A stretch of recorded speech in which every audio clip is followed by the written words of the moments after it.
জানা যায় যে মাল ব্লকের বাসিন্দা ছিলেন শান্তিমণি ওরাও এবং তিনি রাঙামাটি পঞ্চায়েতের বিএলও ছিলেন। এবার অঙ্গনবাড়ির কর্মী ছিলেন তিনি পেশায়।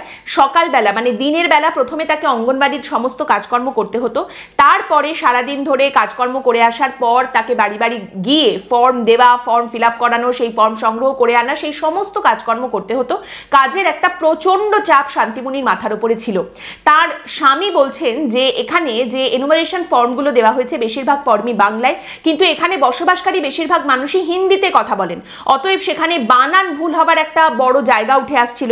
এবার সেই সমস্ত কারণে প্রত্যেক দিন বাড়িতে লোকজনের আসা যাওয়া, কোথায় কি ভুল হয়েছে সেই সমস্ত কিছু দেখা, সমস্ত কাজকর্ম করা, এই মানসিক এবং কায়িক পরিশ্রমের যে চাপ দুটোই কিন্তু শান্তিমণি সহ্য করতে পারছিলেন না এবং তিনি এই কাজ থেকে অব্যাহতি চাইছিলেন। সে কারণে তিনি ব্লক অফিসে গিয়ে কথাও বলেছিলেন, কিন্তু তাকে জানানো হয়েছিল একবার যখন তার নাম উঠে গেছে তখন তাকে কিন্তু সমস্ত কাজটা করতেই হবে, এখানে কিচ্ছু করার নেই। এবং এই কথাটা তার একেবারে মন ভেঙে দিয়েছিল, এমনটাই বলছেন তার স্বামী। শান্তিমণির বাড়ির পাশেই একটা গাছের সঙ্গে ওড়নায় ফাঁস লাগানো অবস্থায়, ঝুলন্ত অবস্থায় তার মৃতদেহ উদ্ধার করা হয়। এবার এখানে দেখুন একটা কথা যেটা বারবার আমিও এর আগে পর্বে বলেছি এবং অন্যান্য জায়গাতেও বারবার বলা হয়, অঙ্গনবাড়ির কর্মী যারা হন অন্যান্য অনেক জায়গার তুলনায় তাদের অনেক বেশি পরিমাণে পরিশ্রম করানো হয়, একটা মানে প্রচন্ড পরিমাণে কাজ তাদের করানো হয় এবং সেই অনুপাতে যে বেতন তারা পান সেটাও কিন্তু অনেকটা কম।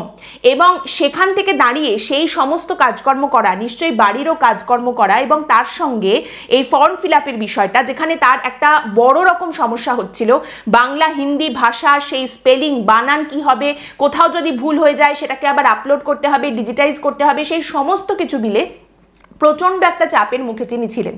এবং বিষয়টা কি জানেন তো, সবাই সবসময় সব জায়গায় কাজের জন্য পর্যাপ্ত বেতন, সমান সম্মান এবং প্রতিকূলতার মুখে সহানুভূতি পায় না। তাই এইখানে তিনি এই প্রচন্ড চাপটা সহ্য করতে না পেরে এবং ছেড়ে যে দেব সেই জায়গাটাও যখন তার বন্ধ হয়ে গেল তিনি যখন জানতে পারলেন, এবং তার সঙ্গে কোথাও কোনো রকম ভুল হলে শাস্তির খাড়া নেমে আসবে, সেখান থেকেও কিন্তু অব্যাহতি পাওয়া যাবে না, এই সমস্ত কিছু জানার পরে তিনি আত্মহননের পথ বেছে নিতে পারেন। এই জায়গা কিন্তু থেকে যায়, এটা অবশ্যই তদন্ত সাপেক্ষ, সেখানে তদন্ত করা হবে, কিন্তু এই জায়গাটা এটা একটা পসিবিলিটি হতে পারে।